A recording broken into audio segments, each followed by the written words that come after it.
Good evening, I'm Bo Williams, and welcome to the 7. Let's get a look at the big 7 stories right now. And topping the list for us tonight, what is left of Helene moving through East Tennessee overnight and into today, bringing soaking rains, wind damage, and flooding. The biggest damage in our area, well, Cocke County. Parts of the county look like this today. This is the exit to Hartford off I-40. We're talking exit 447, which is closed right now. Water there almost to the roofs of buildings in some spots.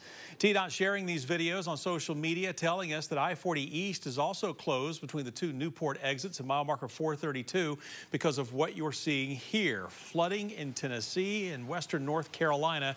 That rushing water coming right up to the edge of the interstate in some areas. You know, back to Hartford for a moment. Earlier in the day, TDOT, take a look here, shared this video. Now watch the video, watch the middle of your screen again here. You will see a huge propane tank that is floating in the water, kind of moving across that flooded street, apparently being propelled by gas that was escaping from inside the tank.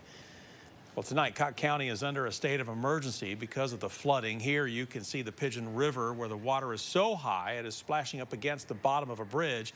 Earlier in the day, the city of Knoxville sent swiftwater rescue crews from the fire department and 4 Knoxville police officers trained in search and rescue efforts, plus 3 boats to help our neighbors. And while some areas around Newport were evacuated today along the Pigeon River, one huge concern turned out to actually be a false alarm. We're talking about the Walters Dam, a.k.a. the Waterville Lake Dam. Despite the alerts at one point this afternoon, Tennessee's Emergency Management Agency got in contact with the dam's operator, Duke Energy, confirming that the dam did not fail. Now, a 6 News viewer shared this video from the river near the dam, but let's repeat once again that the Walters Dam on Waterville Lake, it's also known as the Waterville Dam, has not failed. But evacuations are still happening around the Newport area. TEMA telling people to follow guidance from local officials about those orders. 6 on your side, reporter Dominic Webster has been in Newport for us all afternoon, bringing us the latest from that area. He gets us up to date now with more. Dominic. Hey, Bo, I'm here on Riverview Drive in Newport. We're actually looking over Newport, and speaking of which, I'm going to have our photographer turn the camera. What you are looking at is the Pigeon River as it is flowing quickly through Newport. It's coming into the streets. Now, this is the lesser damaged end of town. The other end is underwater. We talked to the sheriff earlier today. He said that water was coming up to the courthouse, and they actually had to evacuate the inmates that they had there at the jail. Again, this is the current live view of the Pigeon River outside of Newport. It's starting to come a little bit on the other side of the train tracks down there, and it's a mess down here, if we're being completely honest. That whole stretch of roadway completely closed down. The river continuing to rise tonight. Now, we spoke to the sheriff earlier, like I mentioned. This is what he had to say when talking about what help there is for people in the community who have been unhoused or have experienced loss from this flooding. We'll have that opportunity for them to be able to get Red Cross and things like that. The city of Newport's opened up the community center up here for anybody that was homeless or anybody we've had to extract from their homes. I've heard the deputies on the radio, fire departments, actually having to wade through water and getting houses, carry people out on their shoulders and get them to that. And then I think they transported most of them up here to the community center or found a family friend or family member that could come and get them and take them to that location. Yeah, you heard him talking about the rescues there. He told us that there have been roughly 50 swiftwater rescues today, getting people out of houses and things of that nature where this flood has completely inundated streets and homes. He also told us that there has been a loss of vehicles here in Newport today. 7 Cocke County cruisers that were parked at the courthouse are now done. They can no longer be used. They are taken over by the water. There was also a fire truck that was taken out by the floodwaters and a rescue squad truck. All of these lost in the flooding here in Newport, downtown Newport, that is. And again, the Pigeon River starting to come over the train tracks here in downtown Newport. Again, we're on Riverview Drive overlooking what is the Pigeon River at its highest that some people have ever seen. I talked to one person, and they told me they've lived here for 60 years and have never seen anything like this. We'll have more for you coming up from Newport tonight at 11. More sound from the sheriff, more sound from residents here in Newport who have been affected by this flooding. For now, though, reporting live in Newport, Dominic Webster, 6 on your side. Dominic, thank you. Yeah, you look at those images, my goodness, our hearts go out to the community there. And of course, as Dominic said, we'll keep you posted on the latest coming out of Newport. We do want to stay in Cocke County, though, for a moment. Neighbors told us navigating the roads with so much flooding was a real challenge, as you can imagine. Next to the Pigeon River, our crew saw several homes cut off from the city's streets due to the flooding. One local business owner telling us some of his employees, well, they just had to leave. All that water coming in from the Carolinas is feeding our rivers like that and just making everything impassable. One of our employees had to evacuate. He lives off of Dark Hollow Road area. If you don't have to go out, just hang out at the house. I'd stay home. We found that Wilton Springs Road was a notable spot for flooding issues, one where law enforcement had blocked off parts of the street as well. Next on our list, Governor Bill Lee taking a big step in response to the flooding. The governor signing an executive order declaring a major disaster and a state of emergency.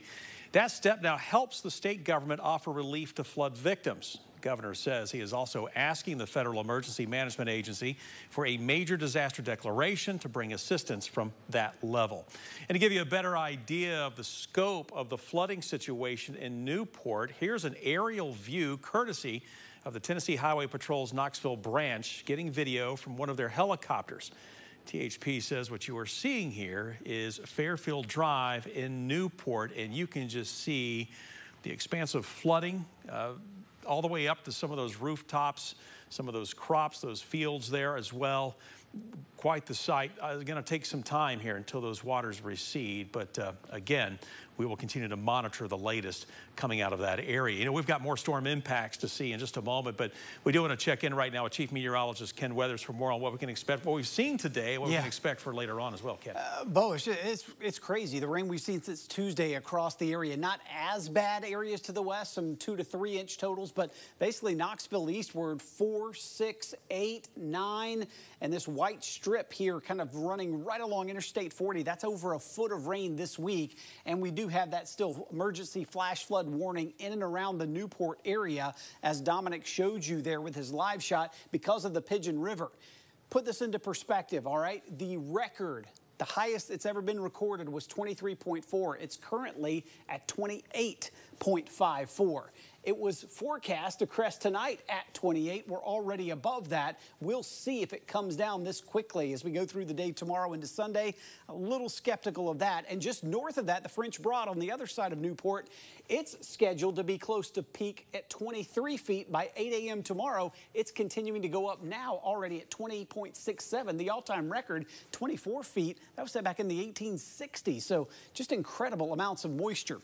Good news is, it's not raining across our area or in North Carolina, where that water comes from for the Pigeon River flooding or going down into the Newport area. But eventually this will pinwheel back in our direction for the weekend, so we will see some additional rain showers. I'll talk more about that coming up in just a minute, Bo. All right, Ken, thank you. More flooding aftermath in our Big 7 list for you tonight. That's where a TVA spokesperson caught this view of the rushing water behind the Margarita Resort in Gatlinburg. Take a look at the river here. The Sevier County Water Department asking some of its customers to conserve water and use it only when necessary due to critically low levels. Now, we're talking about people in the Jones Cove Road, Richardson Cove Road, Bogard Road, and Pearl Valley Road areas.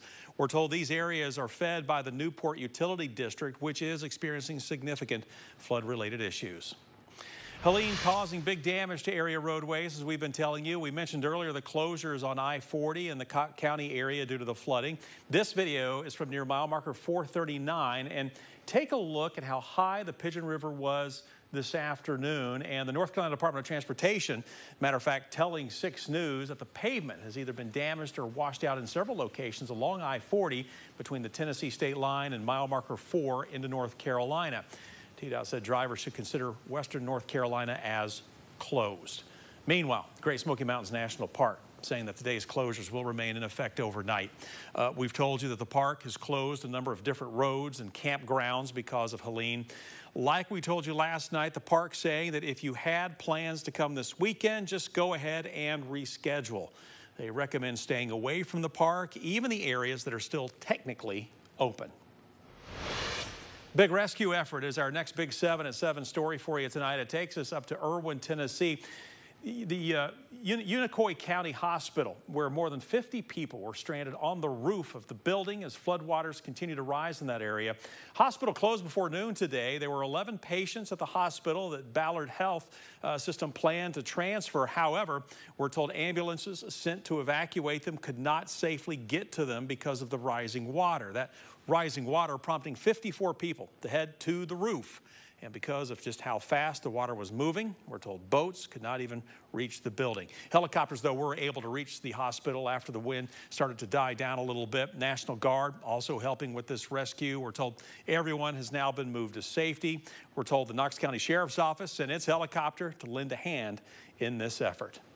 In other parts of the area, not hit as hard, but not totally escaping Helene's damage. Back here in Knoxville, utility workers and police dealing with downed trees throughout the day.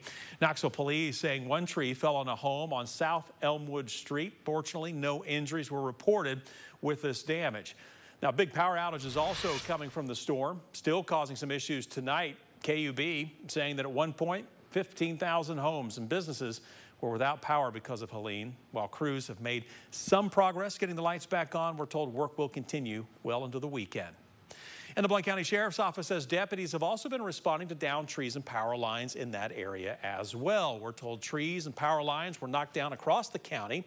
Sheriff's Office adds that if you have to get out this evening, to please use caution. As a matter of fact, the Sheriff's Office also reminding everyone to never drive over power lines.